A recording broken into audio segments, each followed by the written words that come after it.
All right, but let's get into this. Looking at day one to begin with for the metagame from Seville. Dragapult was number one again at 22%. This might be the highest it's been, I think, out of previous tournaments. The 22% might be the highest that Dragapult has gotten up to. And yeah, I mean, pretty good deck. It's a pretty good deck still, obviously. Everyone loves playing it. And then actually, I was kind of surprised with this. Raging Bolt was like sticking on or hanging on. I think it was like 14% at Atlanta or something. Actually, we can go back and check. Now I'm like curious. Atlanta was the first major in this format, if I remember. My goodness, so many Dragapults. Metagame day one. Wait, am I trolling? Oh, 12%. Oh, it was Golden Go. That was 14. Yeah. Okay. Boom. So, metagame. Fair enough. All right. Said Golden Go was 14%. I actually am kind of actually surprised by Golden Go's fall off, to be honest. I thought Golden Go would kind of maintain some of that popularity. Yeah, I thought it would maintain some of that popularity going forwards from Atlanta. I was like, oh, it seems like a good deck right now. People like playing Golden Go. You know, it had that success. It had a decent success in Atlanta. Made one made top cut. At Monterey, 2 of them were in top cut.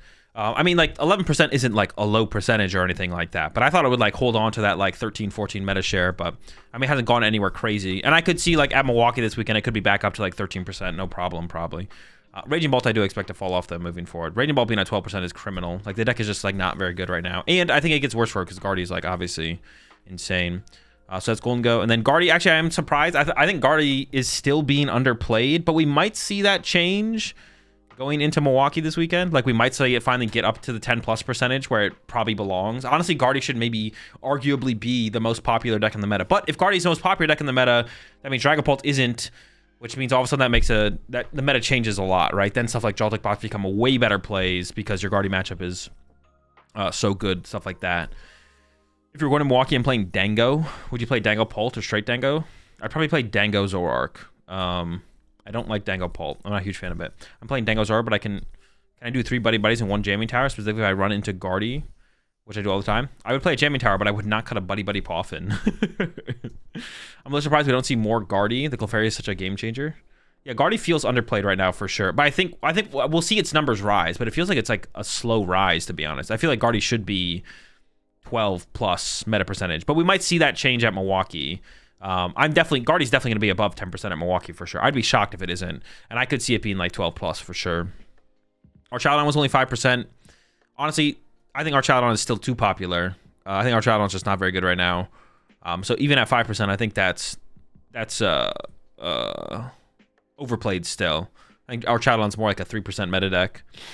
Terrabox at 5%. And honestly, I think Terrabox will start to see a little bit more play. We'll talk about this a little bit more, but the highest placing Dragapult deck at this tournament made the finals. The one that made the finals was playing Neo Upper Energy.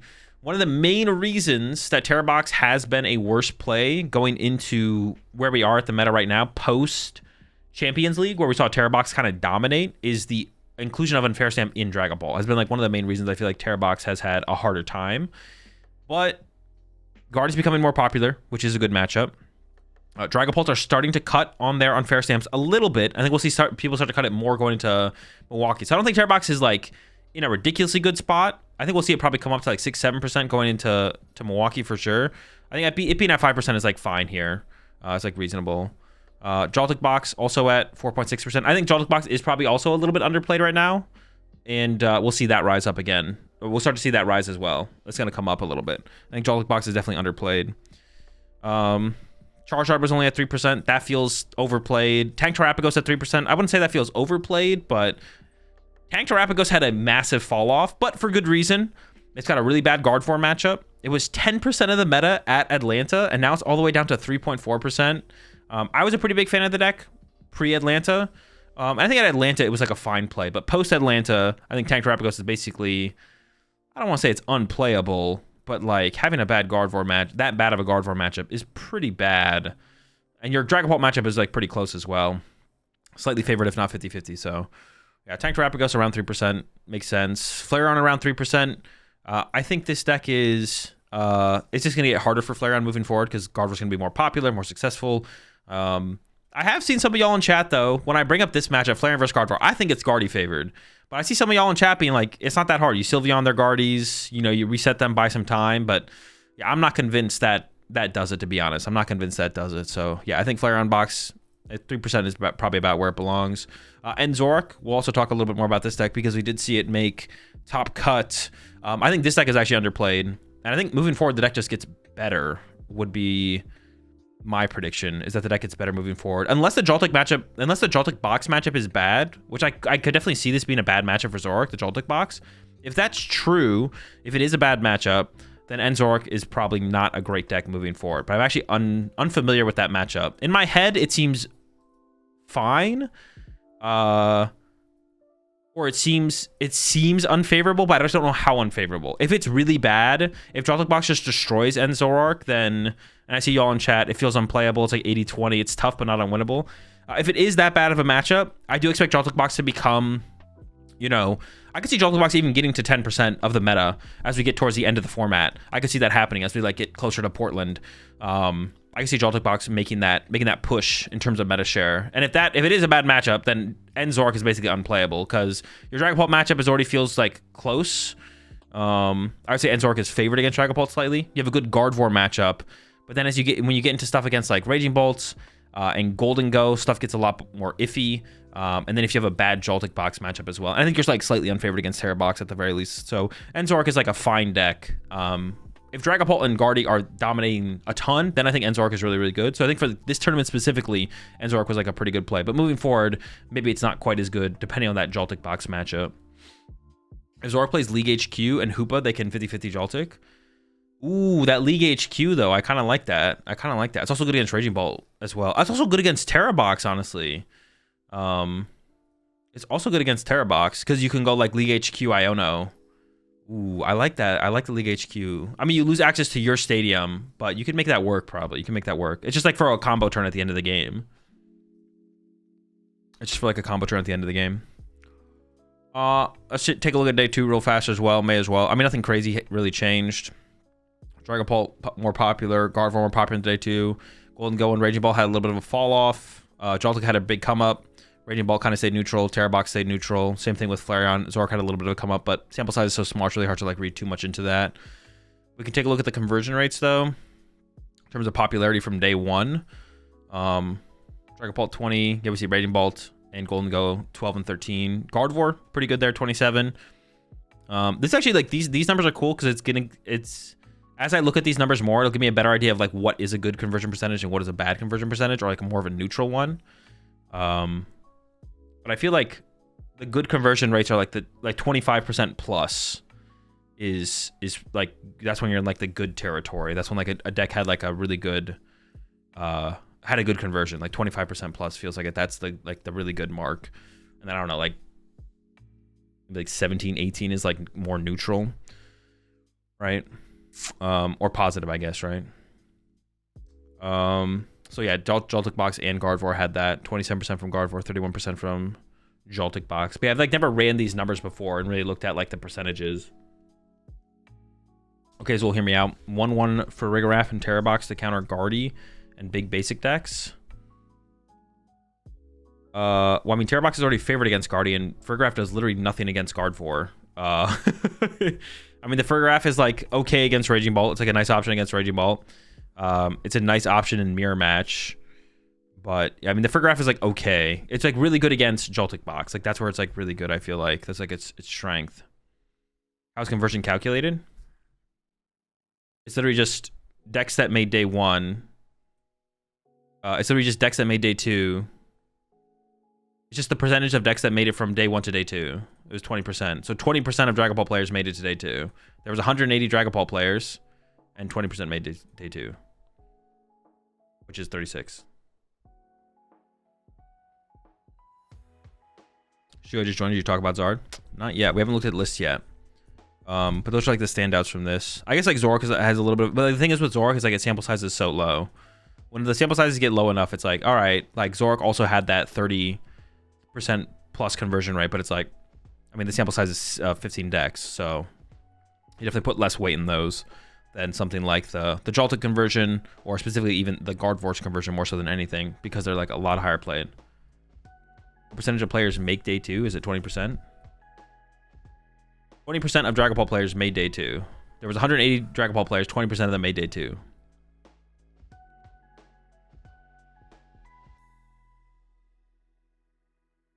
Well, it depends on the tie rate for each tournament, but the average conversion at Seville was 16.65. So we can say the average conversion rate is 17. A bad conversion is like 15 and below, and then a good conversion rate is like 20 and over, right? Would that be like, that'd probably be like a fair way to look at it, right? 15 and below is a bad conversion rate. 20 and above is a good conversion rate.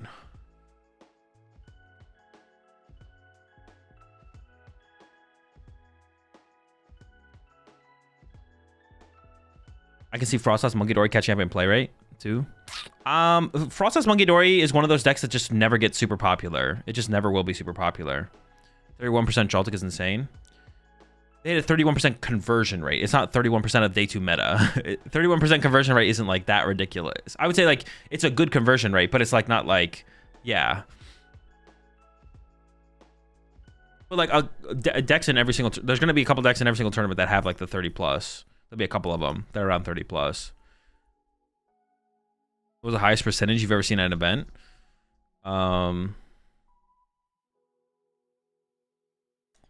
What was the highest percentage you've ever seen at an event? I think Broken Lugia was 30% of the meta. Something like that. It's like Broken Lugia or something like that.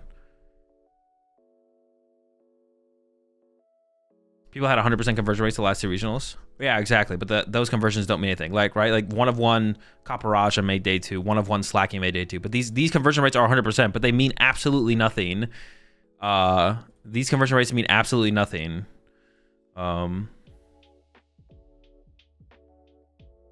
Because it's one deck. It's like, oh, one person playing the deck made day 2. It doesn't mean anything. That's why the sample size has to be big enough for it to mean something. Percentages by themselves don't mean anything. It's like the percentage, it's the percentage plus the plus how many people played it that means something. And I don't know, you could, there's probably like a number out there you could tie to it where it becomes like 25 plus would be like where you like think it's like worth looking at. Like I could see that being a number you work with. It's like if a deck is sub 25 players played it, then you don't really like the percentage just means less. I don't know if that's the number you should work with, but there probably is a number out there that makes sense to work with where it's like, oh, so the sample size is too small for it to like really matter. But like 25 could be a good cutoff probably, or seems like a decent cutoff.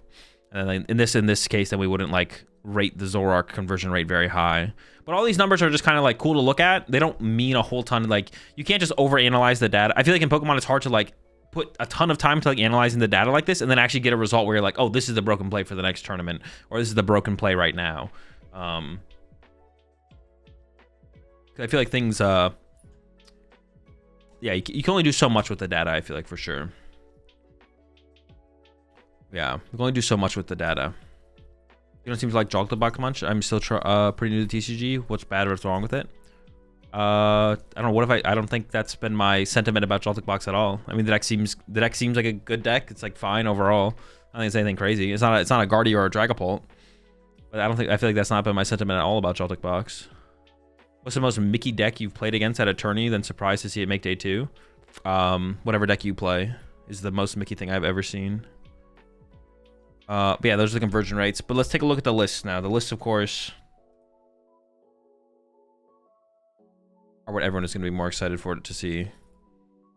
I'm going to look at the top 64 lists. I'm going to take a look at the top 64 lists. And if any of you think there's anything cool outside of the top 64 that you've seen, you can put the placement in chat. But wait until I've looked through all top 64 first, because otherwise I'm just not going to remember it.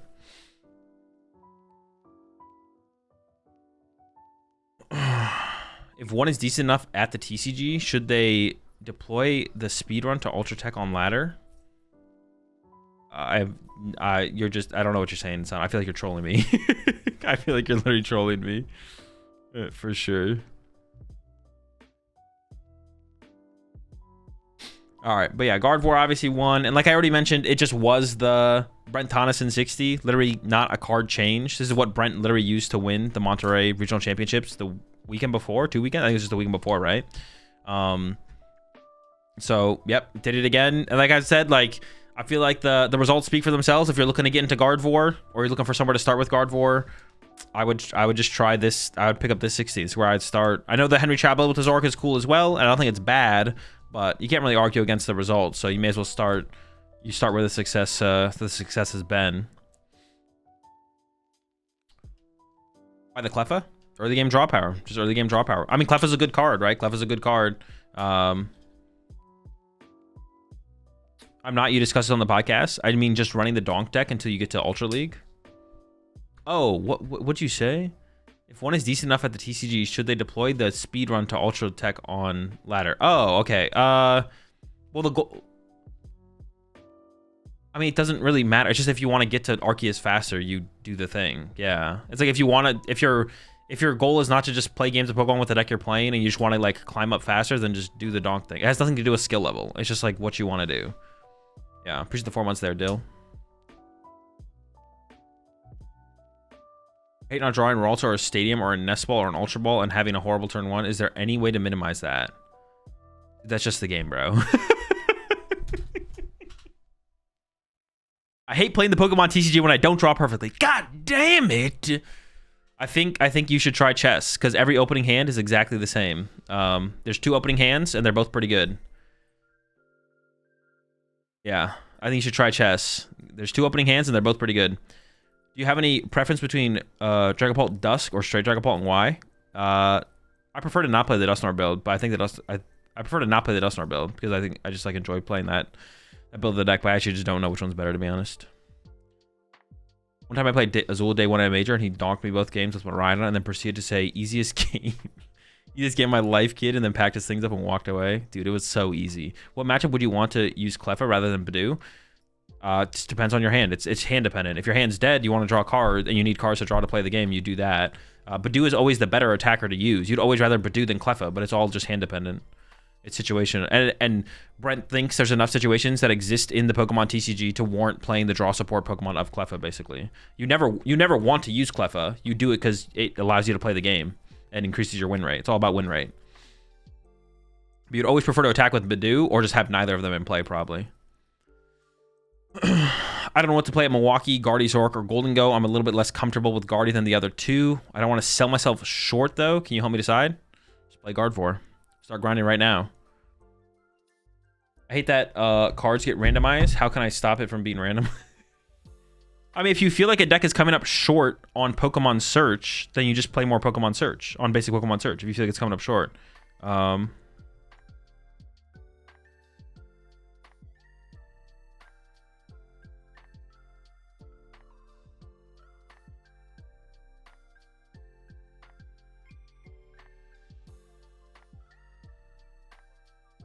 So, yeah, I find room for a Poffin. What do you think about the TCG without prize cards? Don't ask me questions like that. I just play the game. I just play the game. My answer to that is I just play the game. They tell me the rules, I play the game. Man, can't I have Arvin and Jack in my hand, my first hand while playing Mammo? Yeah! Is that true? Isn't Cleffa almost always better than Bolt or Terrabox? It's situational, dude. Oh my gosh, what did I say that doesn't suggest that, Jelly? You always want to be attacking with Badoo, but depending on your hand, you attack with Cleffa. Are you telling me that against Bolt or Terrabox, you'd prefer to not attack them with Badoo? If you're picking between Badoo and Cleffa, you'd rather use Cleffa than Badoo? No, you'd always rather Badoo, but situationally, and it's situational for Badoo as well. It's situational for Badoo as well. And it is possible. I say that, but it's also possible if between the two you attack with Cleffa 80%, like out of the times that you attack with a baby Pokemon against Raging Bolt, it's possible 80% of the time you use Cleffa, 20% of the time you use Badoo, but you would always rather use Badoo. It's just sometimes you can't and you have to Cleffa. I don't want to play Guardy, but playing Guardy increasing my win rate. Also, check the list that got 41st place. It's Charizard to Dunsparce. I know that we'll get to that one eventually. Fun fact, the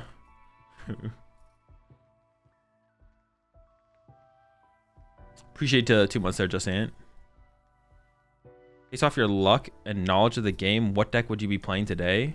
Based off your skill and knowledge. I was about to get tilted. I thought you literally said luck. I don't know how I read luck instead of skill. Honestly, maybe you guys don't talk about as luck as much as I think you do. It's just me reading skill as luck. What deck would I be playing today? I don't know. Whatever deck I think is the most fun. That's literally would be the answer. Appreciate the 10 months there, Dexter. I saw this little grocery store, and I'm not even going to read this one. Any reason to play Zoroark or Golden Go over Guardy?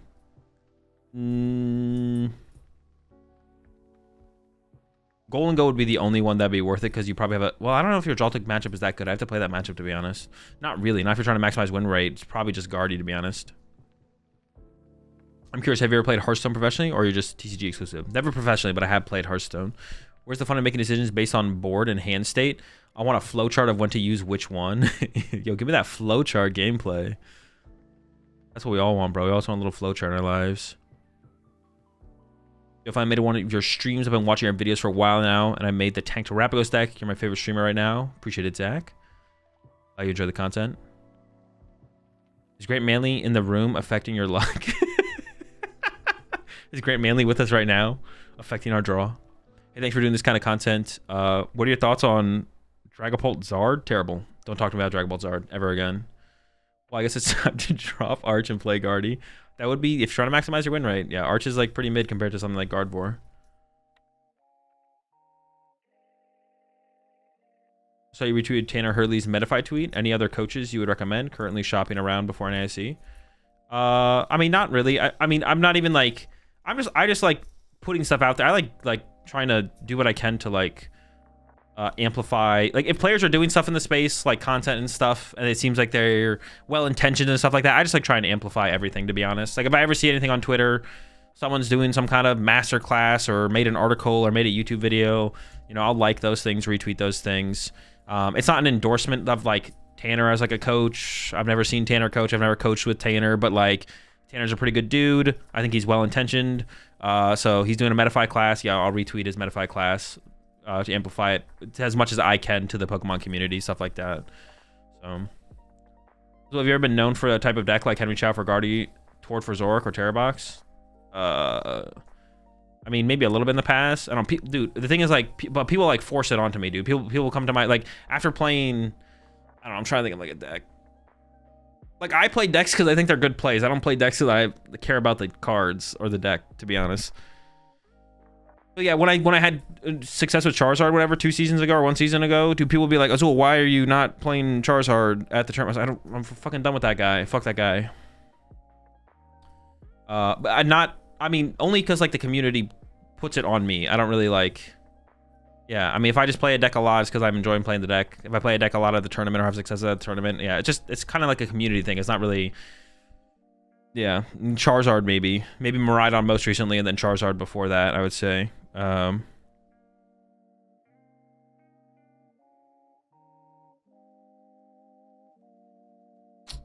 about it.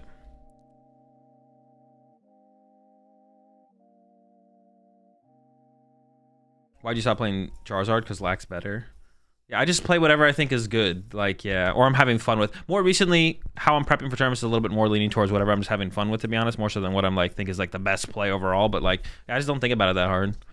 But yeah, it's whatever. Like, it's like a community. The you know, Henry Chow's the Guardy player. Like, obviously he's had a ton of success with Guardy and like been winning a lot with Guardy, so it's like hard to not call him the Guardy player. But it's like a community-driven sentiment or whatever. It's not like a negative thing either. It's just kind of like, yeah.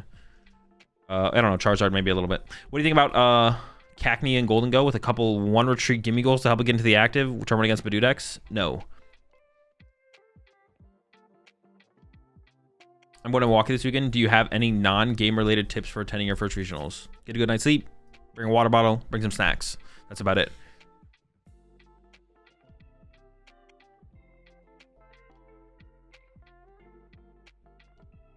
All right, let's get into these lists. We already talked about this one, the Brent Thomason 60. Like I said, you're looking at Gardevoir.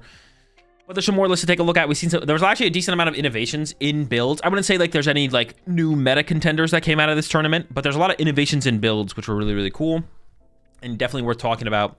I've been talking about Jamming Tower in Dragapult for a little while now, and it's something we saw in Champions League over in Japan. We've definitely been seeing some players pick it up, but we see the most successful Dragapult list here from Pedro. Double Jamming Tower, and with the double Jamming Tower, also trying to play around the Badoo as much as possible, the Badoo Wars, 4 Brock Scouting, and then no Arven, so no tool cards, which it definitely hurts to lose Rescue Board to get into Badoo turn 1 for sure. That's like the biggest hit I can like see from not playing Arven. 4 Research, 4 Iono, 4 Boss, 4 Brock Scouting, 2 Turos, and without playing Arven, Unfair Stamp definitely loses a lot of power, and because you're playing Jamming Tower, you don't really want to play Crystal, but also, why would you play Crystal if you're not playing a way to find the Crystal specifically? So you may as well just play the Neo Upper energy, and that's what we see in here is the Neo Upper. I still think Unfair Stamp wouldn't be terrible, even if you don't run Arven, but it definitely loses a lot of its power to want to include. So yeah, the Neo Upper Energy kind of makes the most sense. If you're going to go no Arven, heavy jamming tower, the Neo Upper does make a lot of sense. So we see this happening. We are seeing this in Champions League over in Japan. We are seeing this in Champions League happening, where you got the jamming tower Neo Upper build. We saw this most recently at the most recent Champions League. This is what some of the players over in Japan were doing. Not all of them. And I don't know how much this is going to catch on moving forward. We'll see how much people actually play this. Doesn't need board if he has Latias. Well, you don't want to put Latias in. Putting Latias in play in this deck is terrible. Like putting Latias in play, like having Latias and Fez in play as Dragapult feels awful. You want to make your opponents go through your big Dragapults. You don't want Latias in play, but yeah, it is nice. Like it is something you would play. It makes sense to include the Latias to get into Badoo turn 1 more cleanly. Through your Nest Balls, through your Ultra Balls, even through the Brock Scouting. You can Brock Scouting for your Latias, boom, throw it on the bench, get into your Badoo, start attacking. So it makes sense to include Latias. You don't want to put it in play though if you can avoid it. You'd much rather use a rescue board to get into your Badoo for the turn. But yeah, we see this innovation happening over here. Highest placing, still lost to the Gardevoir. The point of playing this build with double Jamming Tower is for the Gardevoir matchup. That's the point of playing the Jamming Towers. I don't know how Pedro did overall in the tournament against Gardevoirs, but comes up short against Yoan here. I guess we can actually check that, right? We can actually check that. We can just go back here. Standings.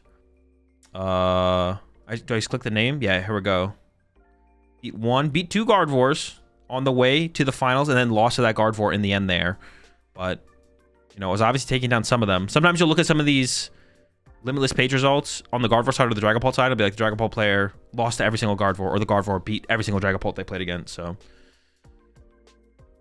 we're seeing some innovation there. Also with Zoroark, some more innovation. I feel like this kind of build of Zoroark though has been being played a lot more recently with the researches and the Ultra Balls, like research Ultra Ball build of Zoroark. I've been seeing this like a lot the last couple weeks. I feel like the big inclusion is probably the Prime Catcher. I feel like I'd never see Prime Catcher in Zoroark. And to me, it makes sense. Like, it's like for good reason, it makes sense. Because Counter Catcher is so constantly active and so powerful in Zoroark, it feels weird to play another Item Gust. Like, using up your A-Spec to play another Item Gust, but it does let you play more aggressively and pull off, like, big plays when you're, like, even on prize cards or ahead. Like, Prime plus Iono is, like, a really powerful combo. And obviously, like, Counter Catcher, depending on the price, where the price rate is currently at, you might not have access to Counter Catcher. 3 ends PP up feels weird.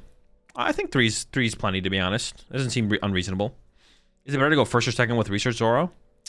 I'd assume you'd be choosing second. Yeah, I'd assume you're choosing second. Trying to see a lot of cards. Try and maybe get Badoo in the active. Or Cleffa. We see this build also has the Cleffa, so more Cleffa being played as well, just to help shore up those early game turns. We saw it, like I said, we saw it in the Guardy list now from the Brent Tonniston 60 that Johan played to first. Cleffa's still there. We see the Cleffa here in this Zoroark build. Cleffa might be a little bit of an underrated early game support Pokemon, to be honest, right now. And maybe deserves a little bit more play right than what it's currently got. I don't know if you're ever putting it in Dragapult. Dragapult loves Badoo, and you definitely have enough space to play stuff like the Brock Scouting to help shore up your early game setup. Whereas like the Zoroark deck, I don't know if you're playing 4 Brock Scouting and Zoroark. Maybe you are. I don't know if you are though. Because like the Dragapult deck can play 4 Brock Scouting and 4 Iono and 4 Research. Whereas the Zoroark deck, I don't know if you fit in 4 Research, 4 Iono, and 4 Brock Scouting. So why Rod over second Stretcher? Just need more recovery, just to have more recovery. They feel like they need more recovery than just 2 Night Stretchers. So you go with the 1 Rod, 1 Stretcher. You could even go like double Rod if you feel like you need more than that. But you got the Power Glass in here as well for some form of recovery. Yeah. Yeah, the Prime Catcher is the most interesting inclusion to me. Like I said, the research more heavy Ultra Ball build isn't like anything crazy new. We'll take a look at Fabi and Zoroark list as well, which also played Prime Catcher, but it's a little bit more of like the initial builds we were seeing in the meta. There's the Terra Box that made 4th place here. I actually am just not a fan of this list specifically.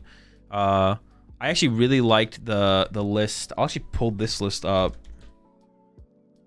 because I'm a big fan of this list.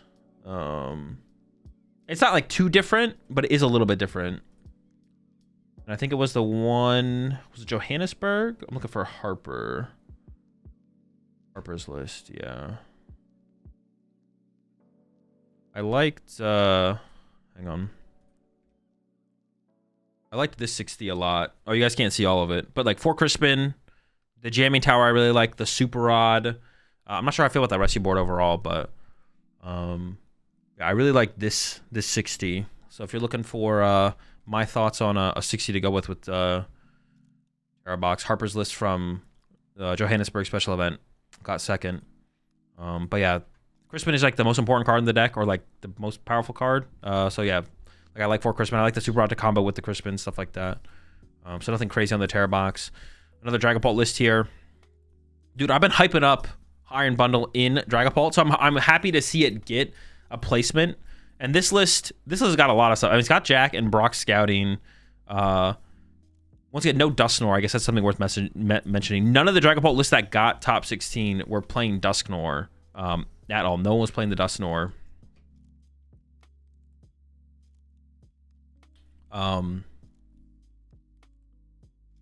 Still playing the Arvins. And I think we'll maybe start to see everyone kind of evolve past Arvins. I don't know. We'll take a look at the other list. The other list has Arvins as well. Am I on the right list here? Yeah, so Thomas still playing the Arvins, has some Jack and Brocks in there, so we're starting to see still most people evolve towards their builds towards more supporter Pokemon search. Genesect, of course, Monkey Dory, Hawlucha. I was thinking another thing that you lose by not playing the Arvins and tool cards in the Pedro build is you don't get to play Genesect, which Genesect's good. Genesect's just good, but Genesect is just good. No deck with 4 Arvin is winning the tournament for the rest of the season. What about 2 Arvin? Can 2 Arvin get there? Really, Vessel is much better than Energy Search. I mean, that's what I think, but a lot of people just don't do it. Yeah, a lot of people are playing the Energy Search. I think the Vessel seems better than Energy Search for sure. I agree. I'm with you. But a lot of people play the Energy Search. I haven't played with the deck in a little while, so maybe once I play with it, I'll be like, oh, this discard, the potential discard is just like super costly. It doesn't seem like it's that costly, but yeah, it doesn't seem like it's that costly. The explanation for Energy Search over Vessel is literally just the discard trade-off. That's it. It's like, I just don't like discarding this card. I'm going to play that. This list does play 4 Ultra Ball, so like there is a lot of other cards that discard cards. There's 4 Ultra Ball in here, so. And this build is doing like the Luminous Dark Energy split, one basic Dark, 1 Luminous Energy. It has a little bit of Energy Acceleration, has 1 Crispin, also plays the Super Rod, and 1 EXP for some energy retention. Is that what you call it? Retention? Retaining some energy.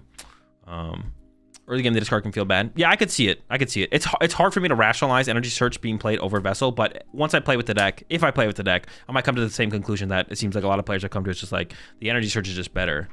For sure. It feels weird. It looks weird when there is like a more powerful, like Vessel, don't make no mistake, Vessel is the more powerful card. Like it's not even a question. But it just more powerful doesn't mean better. Does not mean better. You appreciate the prime subs there. 7 and Dot Toward Doom or Daughter Doom. Welcome both to the pack. Got plenty of lists to look at, and we're all out of time. The Iron Bundle I like to see. I only like to see Iron Bundle if you're playing the Artisan. Actually, this is something, a conclusion I kind of came to. I still think I like the idea of Iron Bundle in this build because you have 4 Brock Scouting. And the reason Iron Bundle is good is because up against the Mirror match and up against the Gardevoir matchup, when you're both sitting there and Badooing each other, you don't want to be the first person to break the Badoo lock to be punching into a Badoo. So like at Dragapult, you don't want to go, okay, retreat my Badoo to Dragapult and KO your Badoo and spread damage to the bench. You want to retreat your Badoo, you want to punch something that's not a Badoo. So 4 Boss's Order is kind of cool for that, right? Because boss something up, you get to be aggressive, but you're not punching a Badoo. But Iron Bundle can kind of do the same thing. And if you play 4 Brock Scouting, that gives you a lot of access to Iron Bundle. Now, 4 Boss might just be better, though. If you're playing, maybe just playing the 4th Boss is better. Because obviously being able to boss up a target is better than using Iron Bundle and your opponent gets to pick the target, right? But you just want to not be punching Badoo in general. So Iron Bundle is usually pretty good in this scenario because you just want to punch anything that's not Badoo. The other thing with that as well, you can like research Oriano into Iron Bundle and then play it on the turn. Whereas like you can't research into boss, play boss, or research into Brock Scouting, play Brock Scouting. So it's like the other bonus of playing the Iron Bundle. So something to like think about, I think, still as an inclusion in the Brock Scouting builds. And then a build like this, you got the Brock Scouting, you got the Artisans. Also specific up against Gardevoir, like they might put Artisan in play for you to find your Iron Bundle, which can be nice. But yeah, I think Iron Bundle is still a little bit slept on in Dragapult builds overall. I'm a big fan of the Iron Bundle. Frostlass Monkey Dory, also in cut here, Arthur. Or Frostlass Badoo. I call this deck Frostlass Badoo. Monkey Dory is there. I don't know, what do you... I mean, I guess it's the whole squad, right? It's Frostlass, Badoo, Monkey Dory. I want to give everyone their props here, to be honest. I want to give everyone their props. 3/4 Frostlass. The reason you play 3/4 Frostlass before someone in chat asks, is I know someone's thinking, it's like, wait, what the heck? It's because finding Snowrun is, you only have 60 cards. Finding Snowrun is easy. Poffins, Artisans, Nest Balls. Finding Frostlass is really hard, and Ultra Ball really sucks. So to maximize our outs to find the Frostlass, we play 4 Frostlass alongside the 1 Ultra Ball. Finding the Monkey Dories, pretty easy. Finding Snowrun, easy. Finding Badoo, easy. Finding Frostlass, hard. Ultra Ball, suck. Therefore, maximize the Frostlass. But we don't need 4 Snowrun. We don't need 4 Snowrun.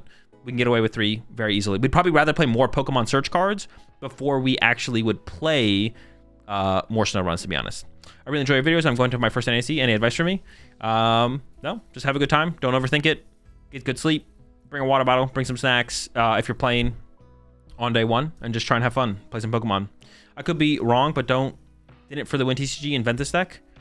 I don't know. It's never worth asking that question. The answer to did X player invent this deck is who cares? However, I do think it is correct for people to give props to people that they got inspired from. So like, whenever I play with a deck that I directly was like, oh, I didn't ever think about this or hear about this deck before, I'm gonna play with it. And then if I make a video around it, I'll be like, shout out to X person, right? Or if I like take someone's deck directly from a tournament, like, oh, that's a cool way to play that deck, I'm gonna play that, and then make a video out of it. I'm like, shout out to this person who got top X at this tournament. I took their list, pretty cool list, cool deck. But asking the question of, what's it called, X person make this deck, like, who cares? Like, who knows? It could be anyone. There could be some random player from middle of nowhere who made this deck first, who even made a YouTube video about it. Who knows? But if you're directly inspired by someone if you're directly inspired by someone to try a list or to make content with yourself, you should always give them props. If there's someone to give props to. How do you go against Guardy with Dragapult EX? Tough matchup. Any advice for improving in the game for a person that likes to change decks frequently? Play a lot of Pokemon. Appreciate the 10 months though. It's the most. It's gotta play a lot of Pokemon. You're never playing enough Pokemon. Any advice for improving? Oh, I just literally read your question. Shout out to X person for their X placement at X tournament online. Do you think Arven is still a fine way to build a deck with Badoo around? I personally prefer ends with Arven. Arvens. It just depends on the deck and depends on what you're able to do with the Arvens in the deck, for sure. Like TM Evo is super powerful still as a card in something like Enzorark. So I would say, yeah, it's Enzorark with Arvens despite Badoo is still probably fine. Why Guardy is not the BDIF? I mean, it might be. It's just not worth asking. It's just an irrelevant question. People need to stop concerning themselves with what the BDIF is and just like, what are the good decks right now in the meta? Worrying about the BDIF is just irrelevant, completely irrelevant, and should not be thought about at all. It's way over thought about. In the Pokemon TCG, it is way over thought about. For sure, I'll say that. Just does not matter what the BDIF is. Yeah, talk more about this list. The 3/4 Frostlass, 3 Badoo has the Maractus in here for some corner retreat locking, but then also has the Gravity Gemstone, which can combo with Badoo, so you can item lock plus make it more difficult to retreat. Now you don't completely lock them out of being able to hard retreat like with a Latios or like attach retreat like Maractus does. Maractus does trap the thing in the active, but you're item locking your opponent, which also adds something to the power. The Gravity Gemstone plus the Badoo punch is pretty powerful. I'm a big fan of that combo in this deck. We see the Arven Research Iono. I think this is the way that most people have been playing the deck. I never tried research in here myself, but I've been seeing most people play the research, and honestly, I feel like it does make sense. When I think back to like my time playing this deck, I usually had hands where I was like, I don't really care about this hand, but I just want to see a lot of cards. I think research probably fits pretty well into here. Arven's like the most powerful supporter in the deck, I think, by far, but having something like research doesn't seem like you're going to lose too many resources through utilizing it. And you have a lot of other options with the Arven and the Iono turn to turn. Can you talk about the Joltik box matchup with this deck instead of getting 2/2 Bear? You talk about the Joltik box matchup with this deck instead of getting 2/2 Bear. Wait, I'm not sure what you mean, Ryan. Question should be changed to what deck has the highest play percentage. It doesn't necessarily mean that it is the best deck, but it is the one that you will want to make sure to be able to beat. Well, that shouldn't be a question. We just know what deck has the highest play percentage. It's not really a question. There's nothing to gain from asking the question. Like, you already know that. We already know that just by going to look at tournament results. Why does Ultra Ball suck if you're playing for research? Ultra Ball just sucks. It doesn't matter about playing for research. Ultra Ball is just like a terrible card. You never want to play Ultra Ball if you can avoid it. Like, discarding 2 cards in your hand is just not, it's just bad. It's just bad. It just feels bad. It feels terrible. It really depends on, like, decks. Well, I guess one thing that can come up, I guess, like, is like how decks value resources. Like, you look at this deck, like this Dragapult. This deck has like a ton of excess of stuff. You don't need 4 research. You don't need 4 Brock scouting. You don't even need Buddy Poffins at some point. I would say like the resources in the Frostlass Monkey Dory deck, you need to preserve a little bit more often, so Ultra Ball feels worse. Yeah, Ultra Ball just feels worse in some decks than other decks. That's the best I can really explain it, to be honest. Like, whether you play research or don't play research, some decks' resources are just more valuable than other decks' resources. Even if both decks play 4 research, or both decks play the same draw engine. Like, yeah. Ultra Ball is truly like just not a very good card in most decks across the board. Some decks it doesn't feel as bad as others. And it's not that, even if it does feel like a bad card, doesn't mean you shouldn't play it. It just means it feels bad. But some decks can support it more than other decks can support it. So, and Frostlass does not support Ultra Ball very well at all. It hurts. Whenever you go to play an Ultra Ball with the Frostlass deck, most of the time it hurts pretty bad to use. So, one thing I guess you can maybe tie to that a little bit is Frostlass games are a lot of turns. The more turns in a game, the more resources you want. So playing stuff like Ultra Ball hurts more in decks that will take a lot of turns than decks that take less turns. I guess that could maybe be a way to look at it as well with like this deck specifically, but it's not going to apply to like every deck across the board. So Ultra Ball was only ever good in Regidrago. Oh yeah, obviously in decks like where you need stuff in the discard pile, they definitely become a little bit better. But even in decks where you need stuff in your discard pile, Ultra Ball still feels kind of bad sometimes. Which deck is Klefki good against right now? Mostly Noctowl decks. Mostly Noctowl decks. That's basically it. Nothing else really cares about that card too much. I mean, sometimes you'll play against a deck with Squawkabilly, but most decks that play Squawkabilly only sometimes use Squawkabilly. They don't even use it that often.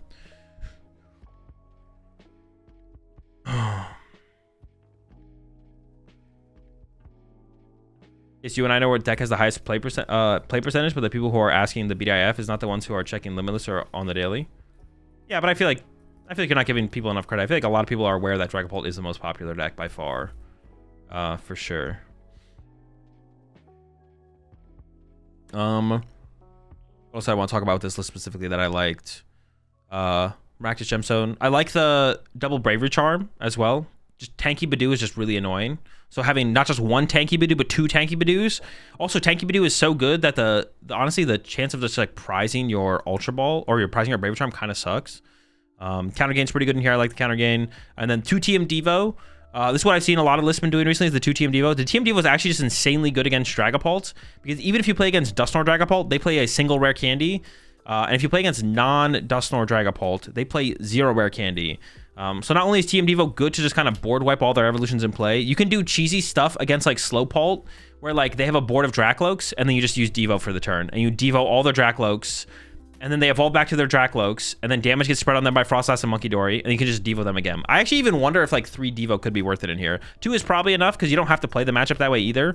Like you can just like solo Devo them. You just like set up their Pokemon to die or to get KO'd, and then you hit them with a single Devo and they all get KO'd. And it's just like they get reset to nothing. So, but I could see actually triple Devo being kind of cool in Frostlass because you can just sit there and constantly trap the Dragapult player at Dreepies. Just like turn 3, turn all your Draclos to Dreepies, and then they evolve them back, and you're like, all right, turn them back to Dreepies, and they evolve them again, and then you're like moving damage with Monkey Dory over, and Frostlass is spreading damage to Drakloaks in between turns still, and then you put them all back one last time, and they all get KO'd or something as Dreepies. So they just never even get to attack with the Dragapult, which could be kind of cool. And there's 1 Luminous Energy in here, so you have the option to attack with the Mind Bend from Monkey Dory, which seems fine. I guess you could attack with the Frost Smash from Frostlass, but that's pretty unlikely, to be honest. Wonder why Japan was playing Squawk in Japan, but not here. Why Japan was playing Squawk in Pult. They just valued the extra consistency, turn 1 power. Yeah, just valued the extra turn 1 power. They thought it was correct. Thoughts on the Espather version of Frostlass? It just seems bad. It seems like a worse way to play Frostlass, to be honest. Will I be at NAIC? Commanded the title will tell you which major events I'm planning to attend. Should I buy single cards or buy packs, like for Bravery Charm? Single cards for sure. It's not even remotely close. Yeah, if you're trying to be most efficient with your money, buy singles. Coming from the past, Flareon can adopt the same strategy as Terra Box and include jamming towers as self-stadium bump versus /Guardiatech, so you can wombo combo with Stamp, Angelite, and Tower. Ooh, that is kind of a cool lineup, Curry. And we'll talk about an EV build here in a second that probably has the best chance of pulling it off. I might actually try this EV build we're going to talk about here in a second. Bali with the Gardevoir. This is a different build than the Brent Tonneson build. It is a TM Evo build. 4 Arven. We haven't seen 4 Arven in a while. Also 4 Bravery Charm. I actually don't dislike this build. I feel like the way this build is built, though, it's like... Which I don't even think is a bad thing. You're like conceding the Badoo War almost instantly to go for the TM Evo to get your Curlias or to get your Curlias into Gardevoirs while they're Badooing you and just being like, I'm just going to get Guardy out. Good luck. And I think specifically the TM Evo build is like better against Dragapult no Dusknoir because they, even if you give them access to items, what are they going to do? Punch you with a Dragapult? Who cares? I'm going to punch your Dragapult with a Mew, right? Like, you're going to clap back harder than they clap to you, especially with 4 Bravery Charms. Like, all right, cool. Iono, put Bravery Charms. Now, I don't like the fact that there's 3 Iono in this build. I feel like there should be 3 research, 4 Iono for sure. Iono's just broken with Gardevoir. So besides that, I actually kind of like this build. It is also the Brilliant Blender build. I think there is something here in this build for sure, to be honest. Especially the way Dragapult builds are going. And like the most successful way to play Dragapult is non-Dusknoir, but the Dusknoir build is still more popular. Oh, that's actually something I didn't mention, which is definitely worth mentioning, actually, as far as it's like the only thing relevant from keeping this off is Dragapult Dusknoir is still, despite the only Dragapult versions that are making top cut the last 2 events have been Dragapult no Dusknoir. Now those are the builds that have been most innovated on and have the most room to innovate as well. I guess I would say like Dragapult Dusknoir is a little bit harder to innovate with because you have so much less room in the deck to just like change up how the deck is built. But we see here Dusknoir Dragapult is still 13% and Dragapult no Dusknoir is only 7. It's only 7. And of course then there's Dragapult Charizard somewhere in here that makes up the rest of the percentage at 0.86. But like that's kind of crazy to me. I think we'll start to see it get at least closer to even going into Milwaukee, like 10-10. If it's still like if Dragapult's still 20% of the meta, it'll be like 10-10. But 7-13 is kind of crazy to me with how much more successful Dragapult no Dusknoir has been for a little while now. It's not even like just like this most recent weekend. It's been for like a couple weeks now where it's like Dragapult no Dusknoir has been the more successful build. But we're not seeing that trend in terms of the meta share, which is interesting for sure. But like I said, there's a lot less room to innovate. And on top of that, and maybe one of the reasons we're seeing Dragapult no Dusknoir be more popular, because there's so much more room to innovate. Like, look at this build. The Jamming Towers, Neo Upper, 4 Brox, 4 Boss. You can't fit that in a Dusknoir build. Even this build here, the Iron Bundle, still have the Genesect, all the tool cards. Can't fit all this with the Dusknoir build. And there's one more Dragapult build we'll take a look at here that has some other cool stuff in there. But yeah, I like this Guardy list from Bali, to be honest, as well. Like I said, I mean, it's hard to argue against picking up this build of Guardy, the Brent Tonneson build, but I do like the Bali build. The Bali build is cool too. I like some of the stuff in here. The TM Evo, I don't know, I like the way it looks. The only thing that like it feels weird to me is the lack of Pheasantipity. I don't vibe with the lack of Pheasantipity. Cut a Screamtail. Get a Pheasantipity in here. I don't know what Bali was cooking with the lack of Screamtail. But besides the lack of Screamtail, I don't hate this 60. Or no, besides the lack of Pheasantipity, excuse me. There's plenty of Screamtail. There's too much Screamtail in this build. We have too much Screamtail in here. The lack of Pheasantipity is the concern for me. Cut a Screamtail, add a Fez, or maybe cut a Monkey Dory. I don't know. Get a Fez in here, bro. Get a Fez. What are we doing? Nah, no Fez, no bench space? Nah, you're trolling with that one, Bali, for sure. Get the Fez in here. Bali's playing like he's got refinement still. Dude, Bali, well, I guess Bali does play 4 Ultra Ball, so you can get to a 0-card hand for restart more often. I didn't miss it only against Zoroark. I don't know. Henry Chow didn't run Fez either. Nope, Henry Chow did run Fez. But Henry Chow's build would be different, though. Henry Chow played Zoroark. Dude, that's not comparable. It's like there's still some draw engine in there. Also, Henry Chow did play Pheasantipity. He just played Zoroark as well. No Nest Ball is also weird. It is a little weird. But we see like trying to play heavily into the quad Ultra Ball. So there's like some, I kind of understand that for sure. Ultra Ball to find your Gardevoir for the candy combo, or just to find Curlias and Gardevoirs in general as the game progresses. Like, I don't hate it. So you still have outs here, Monkey Dories and your Mews. You still have the 2 Artisan in here as well, which finds Monkey Dory, it finds Screamtail. So it really is just like Mew and Clefairy, like the harder cards to find. But you have Ultra Balls. Is it such a liability? You don't have to put it in play, but there's so many situations where it's good. Like I find it hard to believe that no Pheasantipity is correct. I find it hard to believe. I would give it a try though. I would try without Fez, but I find it hard to believe that that is the way to go. Brent build from Monterey has no Poffins. Thoughts? It seems fine. Like I said, the Brent build seems fine. I mean, I understand the purpose behind that. You're just trying to, it's not that you don't want to play Buddy Poffin, it's that you're trying to max out your Nest Balls. You're like, I need to play some count of Pokemon search cards or basic Pokemon search cards. And I think Nest Ball is of higher value than Buddy Poffin. I don't have room for more than 4 Nest Balls, so therefore I play 0 Poffin, 4 Nest Ball. Because Nest Ball finds the big cards like the Clefairy, like the Pheasantipity, like the Monkey Dory. Of course, you still have Artisan that can find Monkey Dory, but also you just need to set up way less Ralts with Guard for in this format. You don't need like triple Ralts turn 1, turn 2. Yeah, triple Ralts turn 1, turn 2. Yeah, I'm not saying you're wrong, just saying it's a liability. I mean, the thing with that cam though is like not really like everyone knows Pheasantipity is a liability. You're not like it's not saying anything. Like you don't want to put Pheasantipity in play. The reason you play Pheasantipity is because it allows you to play the game. It's like yeah, consistently throughout the game. I don't know why more Guardy players don't play Mew, not for draw but for its attack. Copying Phantom Dive is insane. Most Guardy players play Mew. Most Guardy players play Mew for that reason. On top of it being draw power. Yeah, most players play Mew for that reason. It's just the Brent Tonneson list that doesn't play Mew actually. Like this is like the only list that doesn't play the Mew. Pretty much everyone else plays Mew. Because I just want to a little bit to make sure I'm not crazy, and I also want to prove the chatter wrong. Yeah, see Pheasantipity Mew. Don't question me, bro. I'm never wrong. Bally also has no Mew, right? No, Bally has Mew. Bally's got Mew.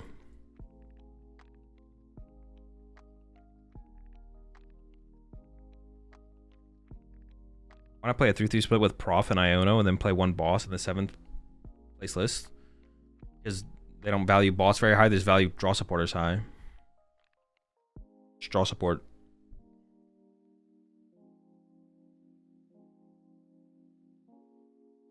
Ollie also has no A-Spec, right? Yep, no A-Spec in here as well. Very true.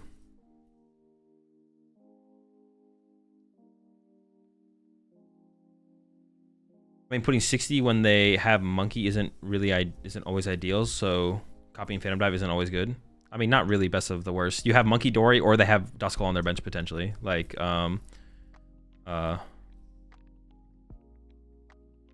yeah, you're never just putting damage in play for them to take advantage of. You have Monkey Dory, which will just allow you to KO Dracloaks off the bench, or they have like a Duskull on the bench, you KO that or something like that. Which Guardian list you think is the best? I mean, like I said earlier, it's hard to argue against the Brent Tonneson 60. I think that's where I'd start. Like if I was gonna pick up Guardy to be like, all right, I'm trying to grind Guardy for tournament coming up. I just pick up the Brent 60. If I'm trying to play the build of Guardy that looks the coolest, it's definitely the Henry Chow build, right? Being able to play Zoroark in your deck and then have that draw engine in play, like that seems the coolest build of Guardy, but it's hard to argue against the success of the Brent Tonneson 60 for sure. But this build also looks cool here from Bally. The lack of Pheasantipity has me on edge, but besides that.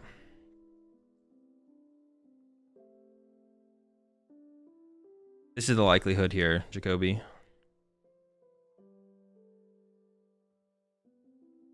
All right, last Dragapult listen cut is the one from Kim. Once again, we're seeing the innovation come out here for sure. The Brock Scouting. The list here from Kim is interesting because it's like, it's got the 4 Brock Scouting, which is really, really good against Badoo, because not only does it find your Dracloaks or your Dragapult, it also finds your Dreepies, right? It's a do-it-all setup card. It's a do-it-all setup card against Badoo, the Brock Scouting. One of the supporters that is like worst against Badoo is Arvin, but we see here Kim is like doing both. It's got the Brock Scouting in here, and then it also has the Arvins in here, which is interesting. Still relying on Arvin in the more aggressive matchups, searching out your item cards, finding Unfair Stamp early is super powerful. So we still have the trainer card, or the tool cards in here, the Rescue Board, Bravery Charm, EXP Share, Defiance Band, which are all powerful cards in the deck. For sure, and you want to be able to play them, but they lose a lot of value when you don't play Arvin. Has Crispin in here for some more energy acceleration. We see the energy search as well popping up over the Vessel, which once again, they just the discard factor is the main reason to do that. And if you play the Arvins, it also lets you play stuff like the Genesect as well. This list interestingly has no Nest Ball, which means you have no way to use like Arvin for Nest Ball for the Genesect, or Arvin for Nest Ball for the Pheasantipity, or just even naturally draw into Nest Ball to get Genesect or Fez. But you do have the Brox, obviously. Brox can get any basics. So that can be how you find your Genesect and stuff like that. But obviously that's your supporter for turn. That means you're not Ioning, you're not Arving and stuff like that. But Kim thinks that's enough, is just to play the Brox. You still have Ultra Balls, of course, as well. But yeah, obviously Ultra Balls are a lot more expensive. A lot more costly card to utilize. It's not quite as efficient as the Nest Ball, for sure. But yeah, very interesting build from Kim, I think, for sure. And then the other big standout card here in this list for sure is definitely the Maractus with the corner attack. And we saw Kim on stream use this to great effect in one of the matchups that I think he included for, which is the Joltik box. The Joltik box deck plays no switch cards besides Prime Catcher and Iron Leaves if they play it, but they need bench space to get access to Iron Leaves. And the Kim's opponent playing Joltik box down here, Thomas, did make the mistake game 1 and 2 of filling their bench and not having room for Iron Leaves. So it would have been interesting to see how that game had played out, honestly, if if Thomas had played a little bit better, because I don't think Thomas had to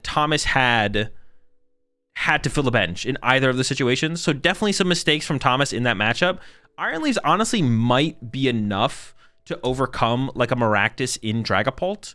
But honestly, when I think about it, I feel like a switch is still just better than the Iron Leaves. I don't know. I'm not sure. But moving forward, I expect to see a lot more Maractus. We see the success here from Kim with the Maractus. It's honestly just pretty good right now. There's not that many switch cards in the format. Not that many people are playing switch cards. We see, even look at this list here from Kim. Kim has no switch cards in here. No switch cards at all. I mean, you have Rescue Board and Lottie has to be able to retreat, but it's not a switch card. So the Maractus is gonna stick you.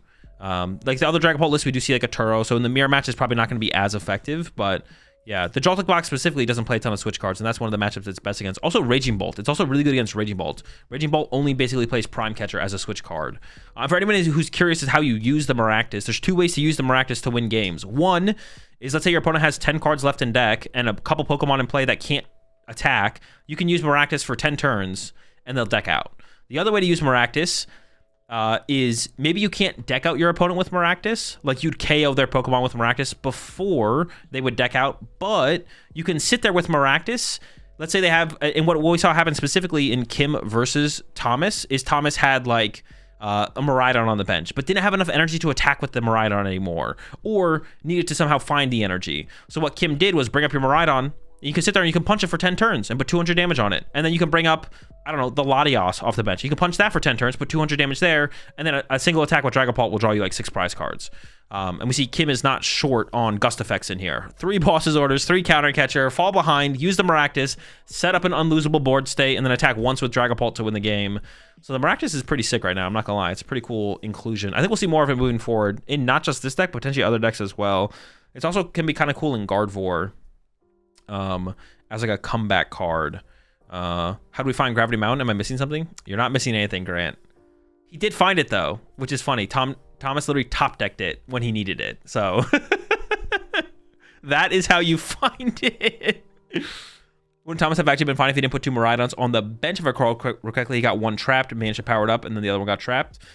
Maybe, I don't know. I'd have to go back and watch it. But no, Thomas definitely made some mistakes. I don't know if there was a chance for him to win game 2, but I think he was winning game 1 if he hadn't messed up. Like, don't need a red but the deck doesn't draw. Yes, I don't think it's worth playing in the deck at all, Grant. It's too hard to find. It's one of those cards that's way too hard to find to warrant including it. But Thomas did find it on that one game. But yeah, the list from Kim is really cool as well. There's a lot of things to look at if you're a Dragapult enjoyer and you're looking for some new things to try out and test. There's a lot to look at from this tournament, especially I would say the list from Pedro and the list from Kim. There's a lot of cool things to look at and potentially play with. I think the list from Thomas here, honestly, the one thing I really like is the Iron Bundle, but overall I think the list here from Thomas is a little outdated. I think the list from Thomas here is a little bit outdated. This list, he did get top cut, but I think this list is a little bit behind the meta curve. I think Pedro here and Kim were a little bit more on the money in terms of maximizing innovation for this tournament, and there's probably even maybe there's another layer or 2 to go for Dragapult from here, but Dragapult is running out of innovations to apply to the meta for where it's at. So at a certain point, Dragapult will not be as good of a play, but as long as you continue to find innovations to apply to it, then it's pretty good, to be honest. So yeah, definitely a lot to look at if you're a Dragapult enjoyer. There was a Raging Bolting cut here as well, 9th place, and I mean, there's nothing to talk about here for this Raging Bolt, to be honest. It's Raging Bolt. There was no Ursaluna. I like the idea of Ursaluna and Raging Bolt. There's a lack of Ursaluna, so. And then the Joltik box here for Thomas. Also, not too much to talk about. This is kind of like a standard, pretty much a standard 60 for the Joltik box deck. 3 Arven feels a little weird. Arven seems like so broken in this deck, but Crispin's the better supporter. Arven's good, but you'd rather be playing Crispin like every single turn if possible, if you're not playing boss. So maybe it does make sense, to be honest. Yeah, the Gravity Mountain, like Grant mentioned in chat, there's no way to find it, but it is funny that he mentioned that because Thomas literally top decked Gravity Mountain. I think it was Thomas, right? Yeah. Thomas literally top decked it in a game to 1-hit KO a Dragapult. I think he won that game as well. But yeah, going into his turn, it was like, oh man, this looks pretty bad. He needs to find his Gravity Mountain, and then he just top decks Gravity Mountain, and then he knocked out the Dragapult with Pikachu. Doesn't Vitality Band solve everything that Gravity Mountain does? Nope. Vitality Band does plus 10 damage. Dragapult has 320 HP. Pikachu does 310 with a Vitality Band.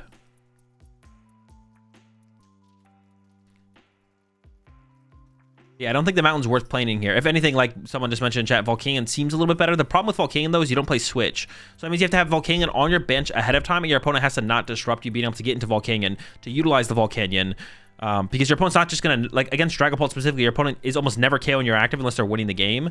So they're not going to knock out your active to let you push up Volcanion. You'd have to play, like, Volcanion and a Switch. So you can switch into the Volcanion, use its ability, then retreat the Volcanion into your Pikachu to KO the Dragapult. But you also, yeah, you do have Clefairy in here. Isn't Clefairy in here for Pult? Yes, Clefairy is in here as an answer for Pult. But the Clefairy does require a Crispin combo to make it work. Whereas, like, the Pikachu, you can set up, like, a turn ahead of time, and then the Gravity Mountain becomes an out for that. I guess the Gravity Mountain, like, also gives you an out against Charizard, but obviously that's not something you really care about that much. But, yeah, obviously the Clefairy can also be used. But we actually did see... who was it, actually, in cut? I actually don't remember. Was it Thomas? Or did they... No, it was on the win it in, so it would be someone a little bit lower. Oh, I think it was... I don't know. It was Gabriel. Dude, I don't know. Someone was playing Dragapult up against the Joltik box, and they played it really well. They actually put themselves in a position where the Clefairy could not KO a Pult both games. They just went triple Dreepy. Dreepy 1 dies. Now you're stuck with 2 Dracloaks. Dracloaks become Dragapults, and now Clefairy doesn't want to KO your Dragapult. So it was like played really, really well by them. They definitely knew what they were trying to do. Jaden? Was it Jaden? Yeah, they definitely knew how they were trying to play the matchup. They played it really, really well. So Clefairy can definitely be, what do I want to say, played around. Seems like pretty consistently in that matchup. So that's where the Gravity Mountain comes into play. But I will say the Gravity Mountain's probably not coming into play because the chance that you find this thing is like 0. Maybe if you played a Colress, but even then, I'm not sure. Like, because you do have the Pokegear, so you could like play heavily towards Pokegear to find Colress to find Gravity Mountain. I could see it. But yeah, Gravity Mountain in general feels a little bit iffy in the deck. All right, we're out of top cut now. That was asymmetrical cut, went down to 10th. Next is a Flareon, getting 11th here, just outside of top cut.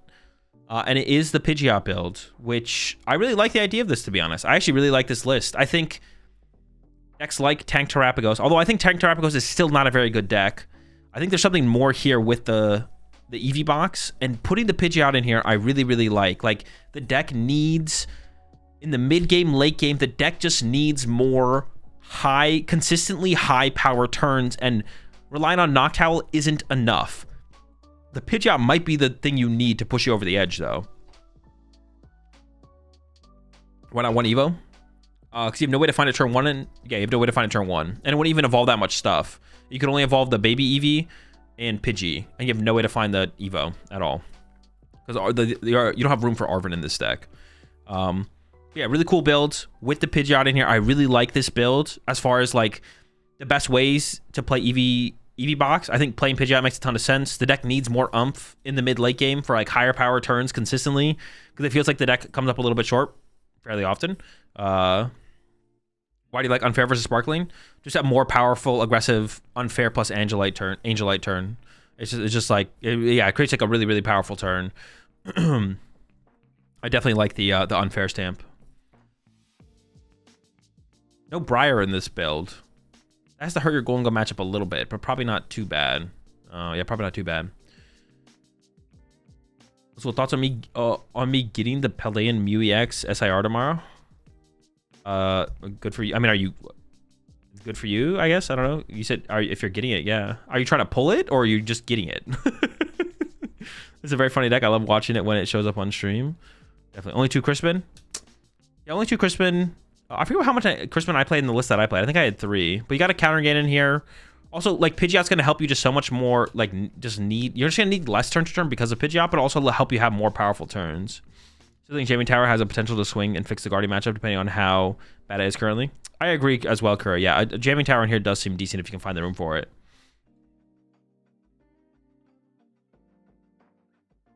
Up next, another Guardy build. This one is also a little bit different, but it's nothing too crazy. Yeah, a little bit different, but nothing too crazy. Research Iona build. Secret Box. This one has Genesect in it, which I don't hate, but I don't know how much you need it. I guess it's kind of cool to stop the unfair Sam, to be honest. The Genesect is cool to like stop unfair Sam against Dragapult for sure. Against Golden Go, I feel like you're already favored, so like that's one of Genesect's stronger situations or whatever. I guess also like shutting down Prime Catcher against like the hands deck is pretty nice as well. Yeah, I don't hate the Genesect in here, to be honest. And also like Guardy, I feel like has a little bit more flexibility with its bench space than it has in previous formats. So yeah, the Genesect is interesting here for sure. Another Joltik box here. Once again, nothing crazy. We've seen it before. Gravity Mountain. Actually, was this the player we saw on stream talking about Gravity Mountain? I thought it was Thomas, but it might have been them. Counter Catcher in here. You don't see Counter Catcher that often in this deck. I don't think so. Yeah, I don't feel like you see Counter Catcher that often in Joltik box. I don't know how many matchups it actually comes up against. No one really wants to KO your Joltik, and that's really how you're getting access to the Counter Catcher. If people aren't KOing your Joltik, you're not really getting access to Counter Catcher. And yeah, it's just not coming up that often where your Joltik dies, I feel like. Only 3 boss. That is definitely questionable as well. Like, I don't hate the Counter Catcher, but I don't know if I'm cutting a boss for a Counter Catcher. Like, whenever you watch this deck on stream, whenever you watch Joltik box, you're like, well, they need boss. Next turn, they need boss. If they get boss, do they have boss? It's all about boss or Prime Catcher if you haven't used your Prime Catcher yet. So, yeah, I don't know about cutting a boss for the Counter Catcher, but I don't hate the Counter Catcher as well. No Baton. Baton doesn't work very well in this deck, no. EXP share is, like, interesting, though. Another Dragapult build here. And this once again is like, I feel like this build is just behind. I feel like this list, we look at the list that made top cut, at least 2 of them. Those ones felt like they were on track to be ahead of the meta. This list feels like it is a step behind those builds. Nothing crazy here. Pretty similar to like the Tanner Hurley build from Monterey, I want to say, right? Yeah, nothing wild. Fabian with the Enzork. This is actually kind of an interesting build from Fabian. I like a lot of the things that are in here. There's a decent amount going on for sure. Why energy switch? Energy switch. Wait, in what deck? Oh, we're in the Fabian list. The energy switch is to be able to get into Hoopa in 1 turn. Or to be able to utilize Monkey Dory plus attack with Zork in the same turn. So let's talk about this. So you got 4/4 Zork. Fabian has a lot of stuff in here. So we're only able to fit a 2/2 Darmanitan, which does feel bad, to be honest. Only playing 2/2 Darmanitan feels bad. Of course, you have the Reshiram. Has the Monkey Dory in here. Pheasantipity, Badoo, Ursaluna are all pretty standard at this point. But then we got some interesting inclusions here. We got the Maractus with the corner, which you can do it similarly to how I kind of explained it, how Kim, or with Kim's list, how you can utilize Maractus. You can do the same thing with Zoroark. You can bring up a bunch of stuff, trap it in the active for turn after turn after turn, and then you go into Darmanitan and do like a 4-price turn or something. So Maractus in here, pretty cool. And then there's the Hoopa EX. And I don't know all the uses for the Hoopa EX, but one of the main ones definitely feels like the Joltik deck, Joltik box, because you can load up the Hoopa EX early, put it down, attack. Like if they load up their hands, you can respond by going bench Hoopa attached to Hoopa. And then if they attack with hands for 2, you can then KO their hands with Hoopa, get your own 2 prize cards, and immediately answer their Iron Hands. It is also an out to Cornerstone. It is also an answer to Cornerstone as well. So that's like another thing. It can help with the Cornerstone. And then you do have the energy switch in here, which can let you get into, like I said, you can get into a more aggressive Hoopa. You can go like bench Hoopa. I don't know, if you have energy on your Zoroark, E-switch from Enzork to the Hoopa, attach to Hoopa, attack to Hoopa, attach with Hoopa. And the energy switch is also cool for Monkey Dory, because if you have like no energy in play, you can go like have Zoroark, or if you, let's say you have a Zoroark with 1 energy in play, but you want to use Monkey Dory, you can go attach to Monkey Dory, use Monkey Dory, E-switch off Monkey Dory to the Zoroark. What does Hoopa do? It's got the Energy Crush, 50 for each energy attached to all of your opponent's Pokemon for 2 dark, and then for 3 dark, there's 200. Make sure you can't use Bandit's Fist. So, answers Cornerstone.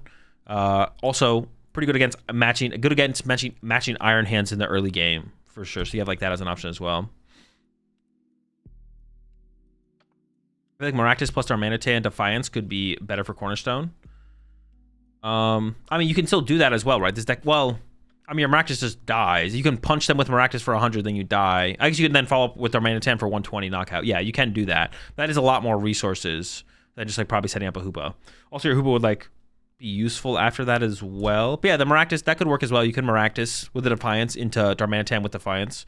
And we are playing 4 Arven. This is an Arven build here as well. I think it's worth mentioning. We just looked at the research build. 4 Arven, 4 Iono. Cypher Maniac's Code Breaking. This is a card that I haven't seen in Zoroark at all. Obviously, there's a lot of synergy with Cypher Maniac with Zoroark. The 1 Turo, 1 Boss. Also has Palpad to recover those more situational supporters. 2 Super Rod. I did talk about this. Someone asked why would you play Super Rod in Zoroark over just another Night Treasure? If you just feel like you need that extra recovery, you play the higher recovery card. Night Treasure recovers 1 energy or Pokemon to your hand. Super Rod shuffles up to 3 to your deck, which is a lot better, or which isn't technically better than going to your hand. If Super Rod went to your hand, it would definitely be better than Night Treasure, and you'd never play Night Treasure, but it recovers more at the trade-off of not going directly to your hand, right? So it just depends on what you value. Do you value aggressively getting resources back to your hand in low quantity, or do you need more resources, but they have to go to your deck? Fabian here values double Super Rod over including any Night Treasures, and values the higher count of resource recovery versus the direct access. How much do you take the tournament percentage data online and IRL into consideration when choosing a deck? A decent, a lot for sure. Like, if Dragapult was 5% of the meta, how much do you take tournament percentage data online and IRL in consideration when choosing a deck? Online, basically 0. IRL, a lot. Yeah, online tournament data, basically 0. IRL, a lot. Online, not very much. Now, online tournament meta percentages and results do sometimes track pretty close to what you can expect IRL, but sometimes they're quite a bit off the mark, to be honest. They're pretty far off the mark. So then I don't even like care. Like, it's like sometimes you'll have like Dragapult be like the 3rd most popular deck in online tournaments, and it's like, yeah, I'm not taking that, and that's not what's happening at Milwaukee. It's still going to be 20% at Milwaukee. So I don't look at online tournament results. The thing that I take from online tournament results is what people are playing, what people are actually playing, what they're playing in their decks, what innovations people have come up with and are doing well with. We're just looking at like specific top cut deck lists, basically, is the only thing I really take away from online tournaments, and see if I can get inspired by anything that people are doing. But actual win percentages for matchups and meta percentages, I give like 0 value for online tournaments. I'm a little bit confused, but I'm okay with this. I mean, the win percentage against other decks? Oh, 0. For online tournaments, 0. Even for IRL tournaments, I don't take it that highly. I trust my own intuition in the game way higher than broad matchup percentage is from online tournaments or IRL tournaments. So yeah, basically 0. The only thing that I would ever look at and I would put some weight behind would be now if I have no clue how a matchup plays out, then I'll be like, all right, what does the online results say? But if I have any idea, if I feel like I have any idea how a matchup plays out, I just completely disregard any online matchup percentage results or IRL, except for maybe the only thing I would say that I would maybe ever try and apply to more of my thought processes and decision making would be specifically day 2 matchup win percentages, which you can do, I believe, on lab. So we can go like to Seville, and then we can go to metagame, and then we can click on Gardevoir, and then we can click on matchups, and then you can day 2 filter on. So we're only looking at day 2 win rates, but the sample sizes are really small, right? Dragapult played against Gardevoir 11 times in day 2. That's it. But hey, it's not a bad win rate, right? So these are the percentages. These are the only percentages I would ever like consider looking at. And even then, the sample sizes are so small that we're only going to look at like the top couple, right? And like take anything from it, maybe, right? Like, I don't, one game, sure, 100% win rate against Copperajah. Let's go, bro. Broken deck.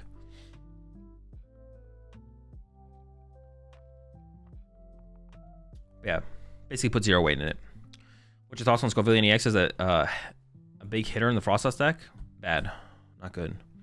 The other things looking from Fabian's list, the 2 Super Rod, the E-Switch, cool. Only 1 counter catcher, only 1 boss is playing the Prime Catcher as well. We saw that from the other Zoroark. Prime Catcher and Zoroark. It feels weird. It feels like a wasted ace spec, but I would have to play with it to see how much I actually like it, to be honest. It feels like a wasted ace spec, though. It does feel wasted. I guess the question is, what else would you play, though, to be honest, at some point? Team Evo, because it is the Arven build, Defiance Band, and the Power Glass as well. And then is playing the Palpad, specifically to be able to recover like Turo and Boss. It can be like super, super powerful. Two ends castle. The two ends PP up also, that is like a big standout for me, is like, that feels low. I don't think you need 4. I think you can definitely, I think 3 is pretty comfortable, but I feel like there's a pretty big difference between 2 and 3. I'd be very curious to try it out with 2 and just see how it feels. 2 feels low, 3 feels fine, 4 doesn't feel like you shouldn't play 4, but I don't think it's necessary to play 4. But the difference between 2 and 3, that feels like a pretty big difference. The difference between 3 and 4 doesn't feel like it's that big of a deal, to be honest. But I'd be curious to play with 2 and see how it feels, to be honest. You do have the Ursaluna in here for like a late game attacker, right? You just have Ursaluna in here, pretty chill, as like a very efficient late game attacker as well, though. So now that you're playing this in the deck, you know it's gonna help. Also, you do play Arvins in this build specifically compared to like a research build, so you can just Arvin for ends PP up. Whereas like the research build, you have to hope to draw into it off research or Iono, which means playing a higher count makes a little bit more sense in those type of builds.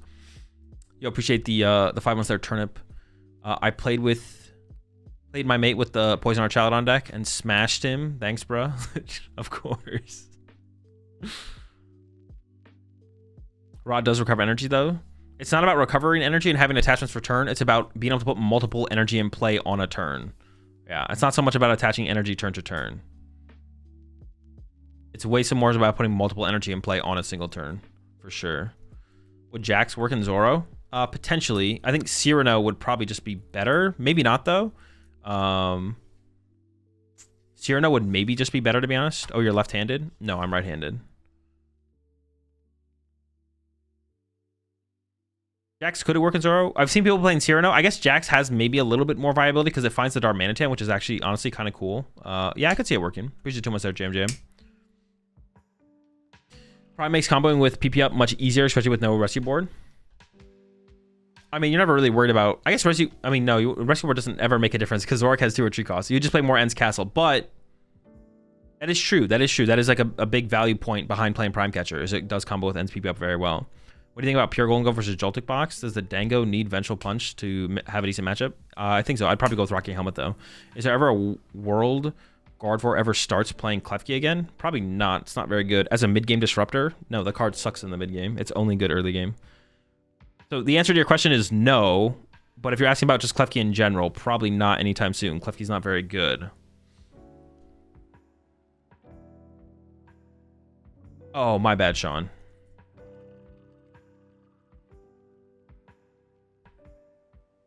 I think Cybermanic is just better than both of those because it covers that plus late game scenarios. Tomorrow you had a major, what would you play?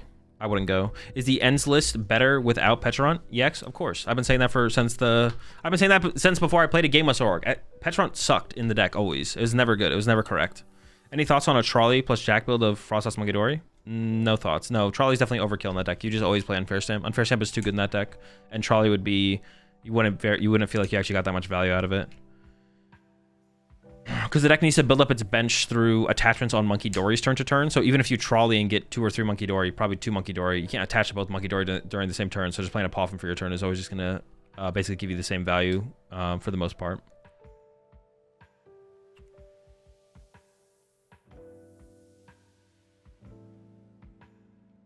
Maractus can't hit Cornerstone, right? Oh, true. Yeah, Maractus can't hit Cornerstone. Good point. Good point. Yeah, you can't hit it with Maractus. So it's not a great answer to Cornerstone at all. I guess putting it in the active and letting him punch it and take 60 damage is the best you can get out of that. Is Pecharunt EX not worth it with extra Maractus from Seville? I mean, like in this list specifically, you do have Prime Catcher, Turo, and a Palpad, so I probably wouldn't play Pech. No, I don't think I'm playing Pecharunt still. Have you tried a Hero Escape with Zoro? I have not. I don't hate the idea of it, though. If you had to play against invading aliens who will destroy the world if you don't beat them in a game of the PokemonTCG standard format, what deck would you play? The world would be destroyed. All right, more Terra Box action here. The 4 Crispin, the Super Odd. This actually might literally just be the list that Yurko played the week before, to be honest. Jamming Tower. I like all those things in Terra Box personally. I love the idea of 4 Crispin. I like the idea of the Super Odd in there to combo with them, and then the Jamming Tower as well to give you some kind of liability control.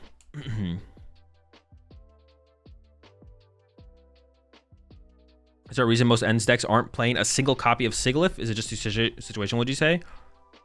It just doesn't, it won't ever come up where you won't have another way to win the game, basically. The only reason to play, the chance that it would ever come up where Sigilyph is your only answer to win the game is basically 0. if this, especially if the Sigilyph could just be like a Palpat or another boss's order or something like that, that would always win you the game as well. Obviously, Sigilyph can be found with Pokemon search cards, but it just never comes up. So making sure we never get the rocket set by getting the world destroyed.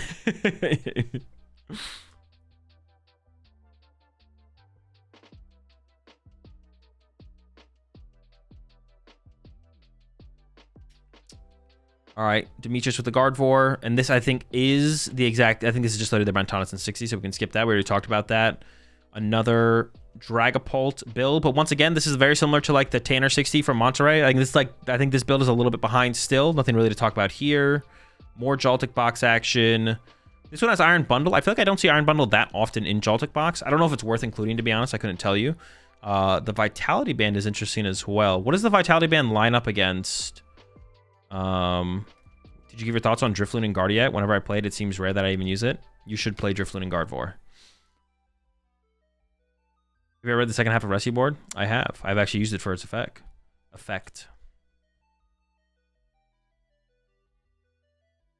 Also, the number of Teal Mask, Ogerpon, and Terra Box. It seems like you can probably get away with one, but I'd have to actually play with the deck to know for sure how I feel about it. I was thinking Sigilyph might cover hitting into a 2-prizer and KOing it like a Hoothoot in late game. If you can't make up that prize trade, you can always make up the prize trade. It's not hard to do. Also, do you have a recommended 60 for Golden Go plus Zoroark? I mean, the list that's on my YouTube channel, but I probably would make quite a few changes from that build. I just haven't worked on a list ever. I just don't really work on lists ever until I'm actually playing with them on stream, to be honest. Yeah, like I have thoughts on it, but I'd have to like look at the 60 and like actually work on it to like apply the thoughts I've had on the deck since I put that list out. So that's where I'd start. Raging Bolt, Cornerstone you don't see very often, but nothing crazy. More Jaltic box. This one has a Cyrano, which I think we saw actually Carlo play on stream with the Cyrano. Yeah. What's your stance on the secondary market values? I don't have an opinion on that kind of stuff. I just play the game. That needs to be my answer for way more questions, to be honest. I just play the game. Because that truly is like my answer for a lot of questions. When people ask me, Azul, do you think Badoo should be banned? I don't care, man. I just play the game, bro. I just play the game. If I have an opinion on something, you'll probably know about it. If I have an opinion on something, you'll probably know about it. The Cyrano's, it's just a one of, and it's obviously here as like an answer for Badoo, right? Like Cyrano's here just as an answer for Badoo. But it being a one of, like, how are we... I just feel like I feel like it's a wasted space. I feel like the Cyrano's a wasted space. I guess it can be good against other matchups as well. It's not just for Badoo. It obviously seems strongest to like be able to draw into when you're getting Badooed, but it's like it's a one of. You know what I'm saying? It's a one of. Or gear, I guess. That doesn't. Y'all think of, dude. Y'all gotta stop answering when I make a statement like that. Gear is not the answer. Like we're not finding our dude. Also, gear you can't play under Badoo. Gear is not the answer to you play a one of supporter in a deck that has no consistent draw power. Like there's no like trade Zoroark in here or anything like that. Like whenever like a one of supporter comes up, you guys are always like gear. It's like, dude, bro, I play 4 gear, 4 Arven. I still whiff the Arven off my Pokegear, bro. I'm not finding my Cyrano. Also, I'm item locked. But yeah, Cyrano feels a little weird in here, to be honest. Yeah. Bro, I'm praying that my gear hits one of my 4 of Arvens on turn 1. And y'all are like, bro, gear, look at you. You're one of supporter. No problem, brother. So who's the Jaltic of the NBA? That's what I'm talking about. I'm not saying gear is bad or you shouldn't play it. I'm just saying it's not the find your one of supporter you guys think it is. Like, it's not the find your one of supporter you guys think it is. Little gold. Is this the highest placing Golden Go? 22nd? Yeah, Golden Go had a bad weekend, man. Golden Go did not have a good weekend. I do think Golden Go is better than its performance this weekend. I'm still not a big fan of the Dragapult build, though. I'm not going to lie. I'm not a huge fan of the Dragapult build at all. Definitely a deck I want to go back to, and I want to work on a Zoroark build a little bit more. Because I'm a big fan of the idea of the Zoroark build more so than anything. So much Genesect. Genesect's pretty cool right now. Highest placing Archaludon as well here. 23rd. It is the poison build. I do think this is, as far as my opinions go on Archaludon, which are mostly that I don't think Archaludon is very good. I do think the poison build of Archaludon is the best way to play. Like, I think this is the best way to play Archaludon. Not the 60, but like, you know, poison package Archaludon, I think is probably the best way to play Archaludon, to be honest. Or Dragapult. Once again, this list, this list feels like it's a little bit behind. There's like, once again, like, there's not too much, like, the big takeaways from Dragapult are definitely the lists that made top cut. I'm just gonna scroll past most of these Dragapult lists, to be honest. EV box, no Pidgeotto, but we've already seen like I think the better way to play the deck, so we can go ahead and skip on past this one. Dragapult Charizard, highest placing Charizard deck for sure. Highest deck containing Charizard. I would say it is a Dragapult deck that just simply happens to contain Charizard, but there it is. Now there's a really cool Charizard deck that we're gonna see here in a little bit that I actually want to try out today. More Joltik box action. Nothing different than the norm. There's the Maractus in this Joltik box. Like I said, we saw the Maractus. I think it was Tyler Matthews who played Maractus in Joltik box. This might even be close to the same 60 at Monterey. Who's your main on Marvel Rivals? Namor. But no one ever plays Hulk, or Hulk gets banned, so I don't even get to play Namor. I played Namor once or twice with Hulk. I always like hover Namor, but then Hulk gets banned or my team doesn't pick him, so I just don't play him. Because he's literally terrible without the third squid. Highest placing Dragapult Dusknoir here, 28th. Jamming Tower getting involved. Also Crystal, interesting. Jamming Tower and Crystal. I mean, I don't think I hate the idea of including Jamming Tower alongside Crystal. I don't think they conflict that much. Jamming Tower is like a late game card. Crystal is an early game card, so playing both isn't like actually bad. Playing both in the same deck isn't bad because you're using Crystal early and you're using Jamming Tower late. It is curious to see the Crystal in general. And honestly, this is what's creating the highest placing Dragapult deck this tournament. And now this one we're seeing here, the Crystal. This is what's going to create the opportunity for Terrorbox to make a potential comeback and be like a top tier deck again, because people aren't playing the Unfair Stand. But that's really what I think is like what's holding Dragapult playing Unfair Stand. I think is what was holding Terrorbox back. But if more people shift away from the Unfair Stamp, Terrorbox is going to become a pretty good play again. More Monkey Dory. Nothing crazy here. Guardvorp, just the Brent Tonneson 60. Terrorbox with the Iron Thorns. We've seen this before. The Iron Thorns is interesting for sure because Guardvorp is like not playing. I don't know. The Iron Thorns is kind of interesting, to be honest, because Guardvorp's like not playing boss. It's definitely an interesting inclusion. I don't know if you need it. I think the Guardvorp matchup is already favored without it, so including it feels a little bit overkill. And I think Iron Thorns against Guardvorp, it's got to be the best matchup. Has got to be against Guardvorp to include the Iron Thorns. Like, what else do you even want it that strongly against? I mean, you could like take a KO and not trigger Pheasantipity, I guess. Yeah. Also, does Briar have a place in Pultzard? Don't ask me about Pultzard. Yeah, the Iron Thorns is still definitely interesting because Guardvorps, they don't play Fluttermane or anything like that. So you can throw it up there, take a knockout, and then your opponent maybe just can't do anything about it, to be honest. Guardvorp's not the deck it once was with as far as options and draw power goes. So the Iron Thorns definitely is a lot more effective against it. More ends Zorark.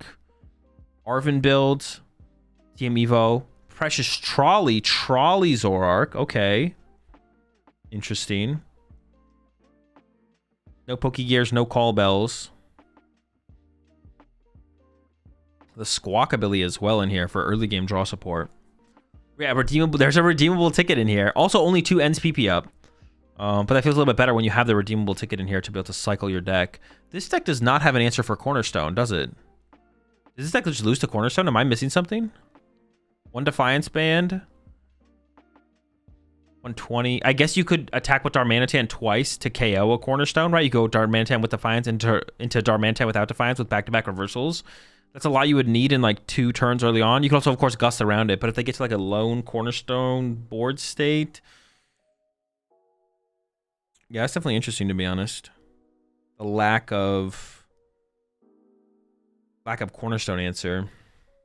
Or you can just push Cornerstone and do nothing. That is also true. You can just push Cornerstone and literally pass. And then this deck would lose to... Oh, no!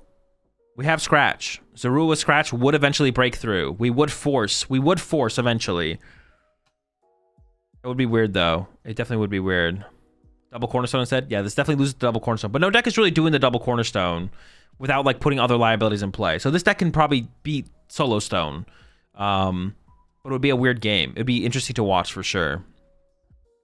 More Joltik box, nothing new. More Dragapult, nothing new in this one either. Guardvorp, nothing new. Looking for something new, nothing new in the Raging Bolt. Golden Go to Dunsparce, dude. At least there's Golden Go to Dunsparce with the 1/1 Caesar.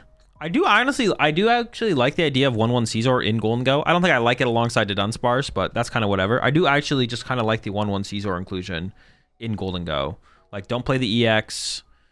Like walls aren't very good, but the Caesar itself is still pretty good, to be honest. I guess the Caesar kind of is, it's really good when Noctowl decks are popular. It's less good when Noctowl decks aren't super popular. And I guess right now Noctowl decks aren't insanely popular. Yeah, and I think there's no Baby Golden Go in this build, but if you have Caesar and a Dunsparce EX, you probably don't need the Baby Golden Go. So that's kind of whatever, I guess.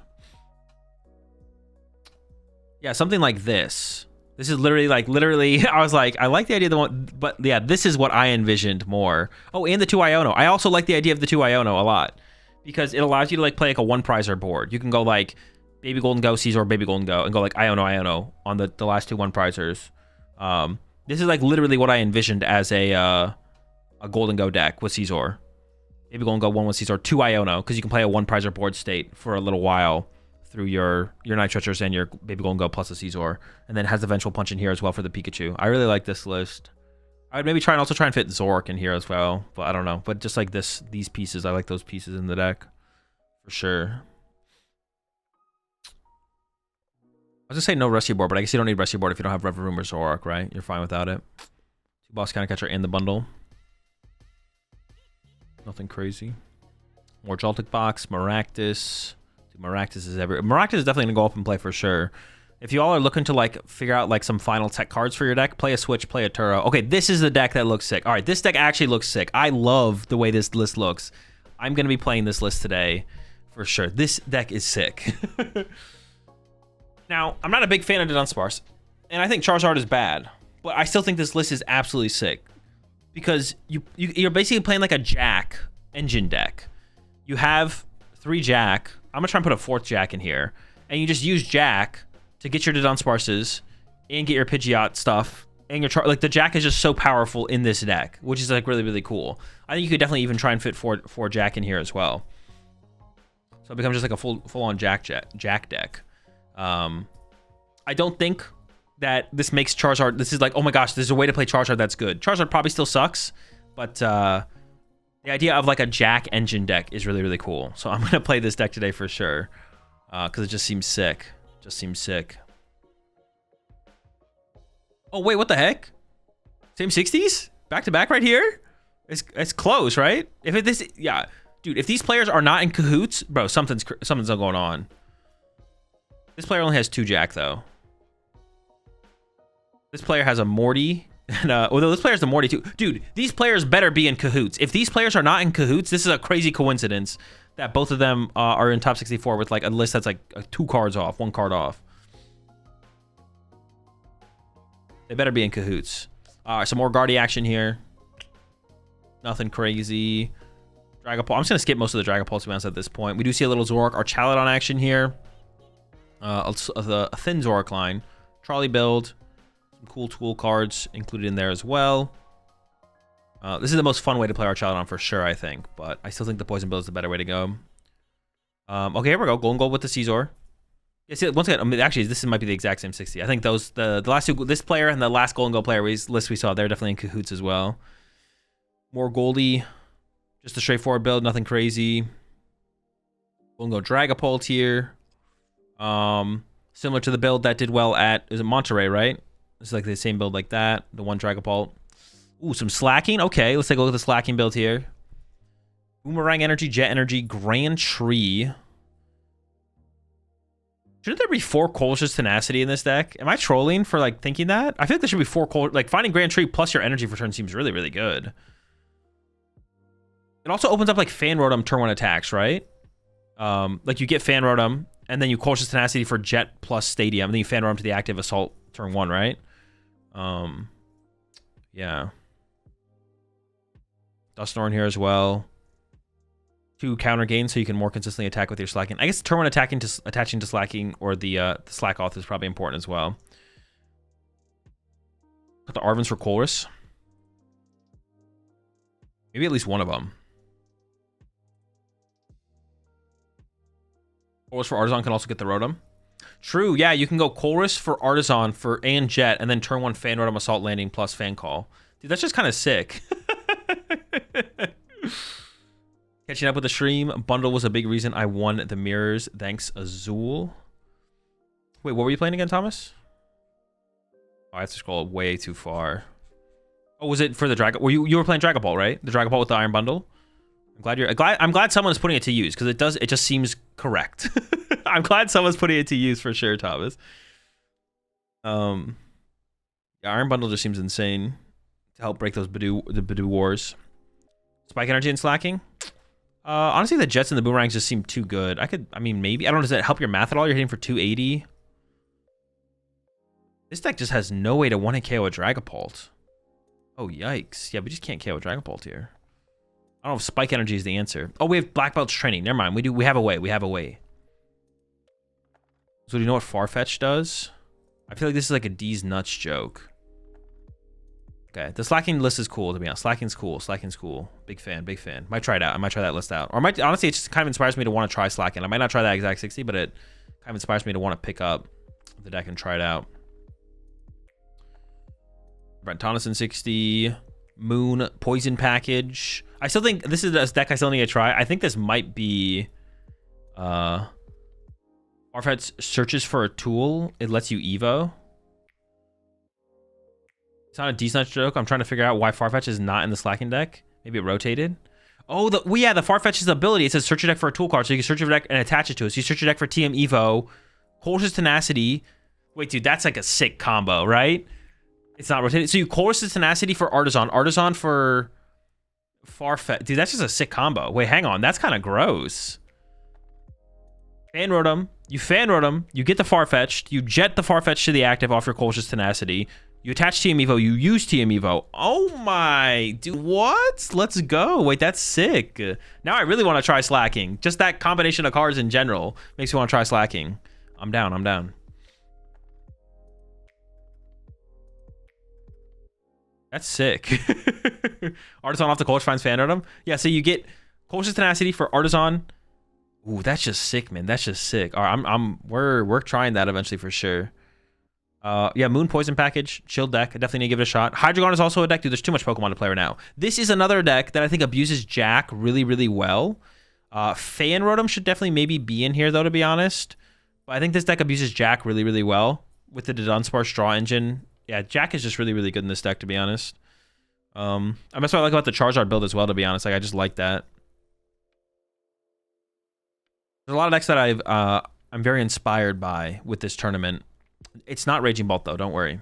Although this one's double Koraidon. Bro, we're in a Pikachu meta, bro. You need a Slitherwing, bro. Get the Slitherwing in here. What are we doing?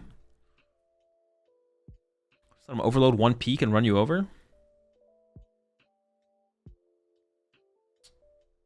Nothing with the Dusknoir. All right, we're coming up on the last deck. I'm only going to check down through the top 64 because it's going to get pretty repetitive at some point. It already feels a little bit repetitive. The highest placing Tank Terapagos here at 63rd. Nothing crazy. And 64, another Zoroark here. This build, let's take a look at what they're doing. Got the 3-2 Darmanitan. The main lineup is, everyone's playing like this lineup of Pokemon. Ionos. It's a research build, Ultra Balls. Also 2 Brock Scouting in here as well. So trying to help deal with the Badoo a little bit by playing some Brock Scouting. Wow. All right, chat, this is your moment. If y'all have if there's any decks that you saw past this point that made day 2 that you think is cool, I will go look at them. 78. Let's see if you guys know what cool means. Gotta look out for that. Oh, it's control, isn't it? I was like, what am I looking at? But it is Knackley control. Pidgeot EX. This is what we thought. This is what we thought All Out Blitzer would have brought to Atlanta. But instead we got Magnus Peterson here. Pretty good player for anyone who doesn't know. And who's not familiar. Rocking the control. So what are the win conditions in this deck? You got the Pidgeot EX, of course. That's your main engine. Itchy Pollen. You got Mimikyu. Knackley, for anyone who doesn't know, has Corner. For a single fighting energy, 10 damage, and your opponent's active can't retreat. But there's a lot of really powerful Pokemon in the current format, Noctowls and stuff like that, those Pokemon are resistant to fighting. So Knackley is kind of like an infinite retreat lock against certain matchups. And then you just win by deck out. 98? Okay, we'll look at 98 next. And then what does this thing do? Once your turn, you may heal 20 damage from each of your Pokemon. During your opponent's next turn, prevent all effects of attacks used by... Is this just to heal the Knackley? So, wait, is there like a matchup where you can get you can put Knackley in the active with Defiance Vest? 3 Defiance Fest? Bro, he be tanking. Noctowl hits for 20 minus 40 with Vest. Oh, that's sick. Knackley gets vested up. He's ready to go in. Gets punched by a Noctowl. Takes 20. Altaria moves the damage over. Yeah, I thought Monkey was better, but maybe there's some other uses for Altaria. Ooh, Monkey Dory does seem better. I don't know. How is Altaria better than Monkey Dory? Well, yeah, Monkey Dory honestly just seems better. I'm not gonna lie. Monkey Dory just seems better. Like, if you have Monkey, they can Monkey back versus Guardy. But they're just gonna attack you with the Monkey and confuse you, right? That's what's gonna happen against Monkey. Can't be counter-monkeyed. Mist Energy? Oh, the Mist Energy, of course. Prevent the effects of attack so we're not confused. So we get our Knackley beefy with the Defiance Vest. Stick a Mist on him. He's feeling good. He's in the active. Minus 40 damage, no effects of attacks. They Monkey Dory the damage back, or they can't Monkey. There's no damage for them to Monkey Dory because we Altaria. Okay, that's actually kind of sick. That's actually kind of sick. I wonder if there should be no, maybe that doesn't make sense. You can just use the Latias to retreat between Knackleys. Oh shoot, you can do that as well. You can just Knackley retreat. You can Knackley retreat, and then the Altaria heal. Yo, the Altaria is broken. Magnus is a genius. All right, this deck's pretty sick. I'm not gonna lie. This deck's pretty sick here. Insane. This is Cremasoli's list. Cremasoli's a genius. What, 98? Y'all said 98. Y'all said 98. What do we got? Oh, the Copperage deck. This is another deck, dude. There's just too many decks. Hang on, I should write some of these down, to be honest. The Copperage deck is also another deck I want to try. I don't have like as high of hope for this deck as some of the other decks that we've already looked at, to be honest. I think this one is definitely more on the Mimi side, but this deck is pretty cool. 93. 93. Michael Hunter. Oh, but it's just Guardy here for Michael. I'm looking for the cool decks. 107. Slow King. But there's nothing new here. We've seen Slow King before. We've seen Slow King before. Nothing crazy here.